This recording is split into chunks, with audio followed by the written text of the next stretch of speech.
Regardez aujourd'hui les livres que j'ai lus au mois de septembre et les livres que je lirai au mois d'octobre.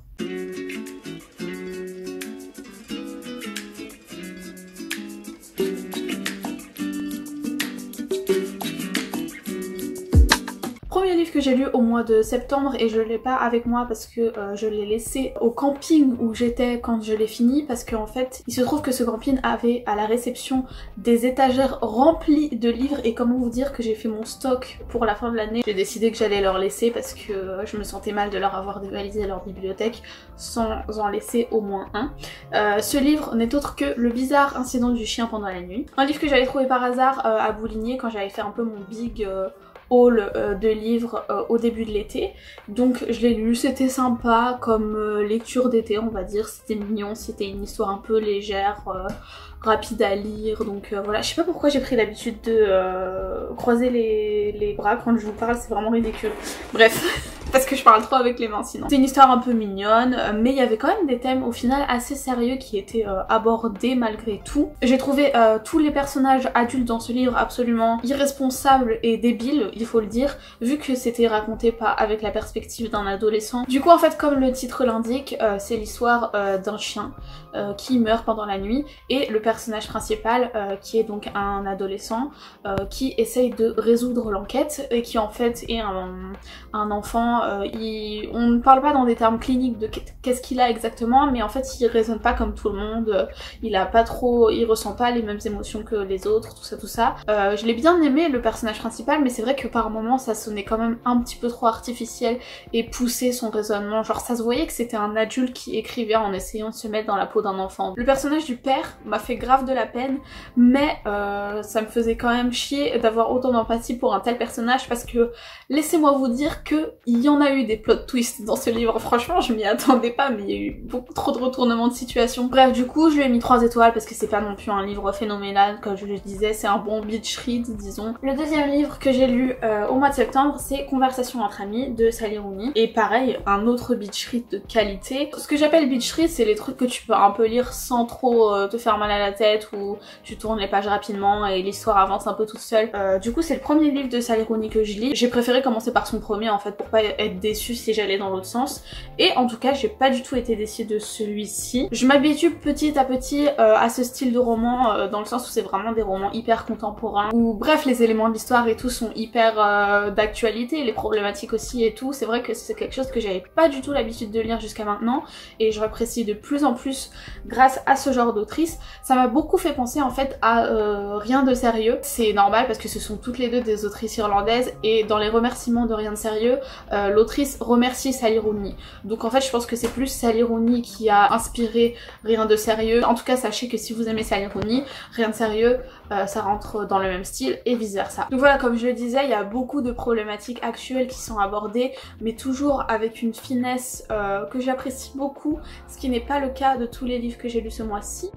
Que ce soit le féminisme, le racisme, les questions environnementales, des réflexions contre le capitalisme qui alimentent de plus en plus mon penchant pour le communisme, ça devient grave. Le tout toujours fait avec finesse comme je le disais, mais avec humour aussi. Ça m'est arrivé à plusieurs reprises de souffler du nez quand je lisais ce livre, donc c'est typiquement le genre d'histoire où il se passe rien de spécial, il n'y a pas de plot, mais on est plus concentré sur la relation vraiment entre les personnages et la dynamique qui s'installe dans un groupe de 4 personnes, où on a 2 meilleurs amis qui à un moment sont sortis ensemble et qui vont se lier d'amitié avec un couple de personnes plus âgées, et du coup c'est un peu la dynamique entre leurs relations à tous les 4. C'est des personnages qui ont des défauts et qui prennent le plus souvent des décisions qui ne sont pas les meilleures, mais c'est ça je crois qu'on aime bien dans ce genre de livre. L'autrice est vraiment très douée pour justement dépeindre les relations des gens dans toutes leurs contradictions en fait. C'est aussi super rafraîchissant de lire des personnages féminins écrites par des femmes, parce que ça fait tout de suite plus vrai, disons-le. En tout cas, grave hâte de lire le reste de ces livres. Je lui ai mis 4 étoiles et du coup, j'ai prévu Normal People pour le mois d'octobre. Prochain livre que j'ai lu, et c'était La couleur des sentiments, que j'avais trouvé dans une boîte à livres de ma ville, et j'étais beaucoup trop contente parce que ça fait toujours plaisir de trouver des livres qu'on connaît et qu'on n'a jamais lus. Bêtement, j'ai appris en le lisant que ce livre est sorti en 2009. Genre, je sais pas pourquoi, sans y réfléchir, je pensais que vu que ça dépeignait les années 60, la fin des années 60, et ben c'était un livre qui était sorti dans les années 60, un peu comme Ne tirez pas sur l'oiseau moqueur, mais en fait pas du tout en fait. Qui aurait eu les couilles d'écrire un truc comme ça dans les années 60? Donc voilà, vraiment j'ai beaucoup aimé, je trouve qu'on s'attache grave au personnage et le déroulement de l'histoire tient grave en haleine de A à Z, c'est vraiment super bien ficelé. Et une autre chose que j'ai réalisée en fait en lisant le livre, en fait je le soupçonnais quand je le lisais et après j'ai été chercher et ça m'a confirmé, c'est que l'autrice est blanche en fait. Parce que du coup le point de vue il alterne entre les chapitres entre une femme blanche et deux femmes noires, et quand je lisais j'avais vraiment l'impression que l'autrice elle était beaucoup plus à l'aise dans les chapitres avec la femme blanche et bah ça a confirmé mes impressions. Quand j'ai lu à la fin les remerciements, que du coup en fait les intentions de l'autrice avec ce livre c'était vraiment de dépeindre certes dans un contexte horrible qui est la discrimination qui était faite envers la communauté noire à cette époque et dans ce contexte là, mais elle ce qu'elle voulait dépeindre c'est vraiment les relations qui malgré ce contexte ont réussi à se lier entre les noirs et les blancs, puisque elle-même en fait a vécu dans la ville où elle place son histoire, donc c'est sûr que doit y avoir beaucoup d'éléments autobiographiques qui sont intégrés au roman. Donc voilà, il y avait un peu ce côté-là qui faisait que du coup j'avais le sentiment que bien qu'on parle d'une époque où il s'est passé des choses affreuses dans ce livre, c'est vrai que si vous attendez à un livre qui dépeint avec exactitude et qui rend compte vraiment des sentiments des noirs à l'époque, tout ça, c'est sûr que c'est pas le roman pour ça. C'est plus juste une belle histoire qui arrive dans un contexte pas très beau. Prochain livre, et comment vous dire que ce livre m'a absolument dévastée. Un bref instant de splendeur de Ocean Vuong. J'avais beaucoup entendu parler de cet auteur et de ce livre en particulier depuis plusieurs semaines sur le booktube et j'avais jamais rien lu sur le Vietnam, donc j'ai passé le pas et je l'ai acheté aussi. Bois son quart d'heure du tigre. Et c'est un livre qui arrive absolument à point nommé parce que ça faisait plusieurs semaines que j'avais grave envie de lire de la poésie, je sais pas, j'étais dans le mood et on va dire que ça m'a rassasiée pour le moment. Bien que ce soit écrit en prose, celui-ci, j'ai eu ce que je voulais niveau poésie, vraiment, comment vous dire, mes mots ne peuvent pas exprimer ce que ce livre m'a fait ressentir. Mais dans le sens où c'est tellement triste, mais en même temps c'est tellement beau qu'on en redemande. Enfin moi en tout cas. Du coup il raconte vraiment sa vie et celle de sa famille qui a immigré aux États-Unis dans le contexte de la guerre du Vietnam. Et vraiment comment c'est écrit, je vous dis, j'avais la boule dans là pendant tout le temps où je lisais. Et sans surprise j'ai versé plus d'une larme évidemment. Mais surtout ce que ce livre m'a le plus provoqué, c'est des... Je suis restée bouche bée, je suis restée sans voix, je suis restée quoi devant la prose de cet homme. J'ai écrit parce qu'ils m'ont dit de ne jamais commencer une phrase par parce que. Mais je n'essayais pas de faire une phrase, j'essayais de me libérer. Parce que la liberté, paraît-il, n'est rien d'autre que la distance entre le chasseur et sa proie. C'est la deuxième fucking page du livre. Est-ce qu'il avait besoin de frapper aussi fort à la page 2? Sous la couverture, nous avons fait l'un de l'autre une friction, et de tout le reste, une fiction. Parfois, la tendresse qu'on vous offre semble la preuve même qu'on vous a abîmé. Ils disent que rien ne dure toujours, mais ils ont seulement peur que ça dure plus longtemps qu'ils ne sont capables de l'aimer. Allez acheter ce livre si vous aussi vous voulez vivre votre bref moment de splendeur. On passe à quelque chose de beaucoup moins qualitatif, qui est le dernier livre que j'ai lu ce mois-ci. C'est le livre Leave the World Behind et comme le disait le meilleur commentaire que j'ai lu sous les reviews de ce livre, Leave this book behind. Donc pareil, c'est un livre que j'ai acheté en même temps que tous les autres, que tous ceux que je viens de vous dire, que j'avais vu sur le booktube, dont tout le monde parlait, disait waouh, il est super, achetez-le.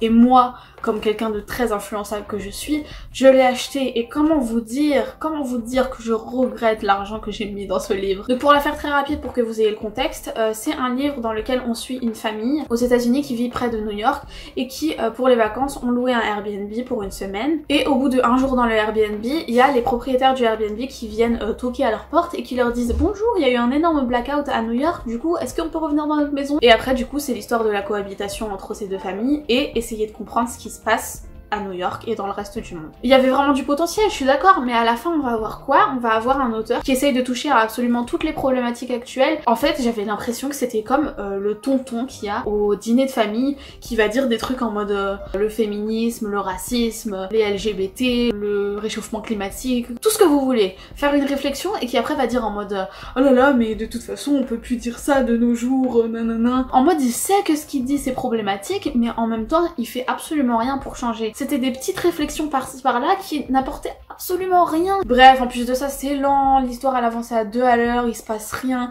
Dites-vous, il y a un fucking chapitre entier sur la liste des courses de la daronne quand elle va au magasin. Il essaye trop de se donner un genre. Et une des choses qu'il essaye de mobiliser pour se donner ce genre, c'est toutes les fucking pages, il utilise des métaphores sexuelles, mais qui, encore une fois, n'apportent rien et qui me laissent juste absolument mal à l'aise.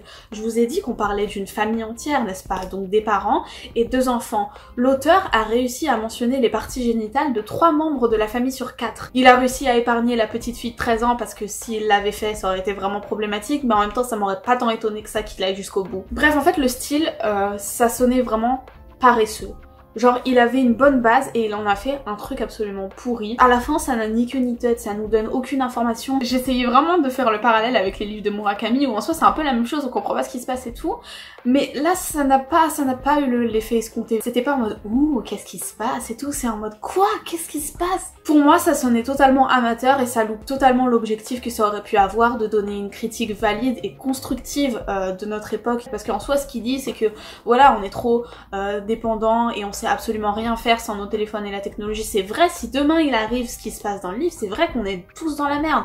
Mais franchement, ce livre ne m'a pas donné envie d'y réfléchir plus que ça. Donc voilà, vous savez tout ce que vous avez à savoir sur ce livre, ne l'achetez pas, de toute façon je crois qu'il n'y a pas de traduction en français, donc c'est pas plus mal. Donc voilà, et c'est tout pour les livres que j'ai lus au mois de septembre. En plus, j'ai aussi lu du coup Lady Suzanne, Emma, Othello et We Should All Be Feminist que je review déjà dans ma dernière vidéo, donc je vais pas me répéter ici. Je vais passer à ma petite TBR, ou PAL pour les francophones, pile à lire.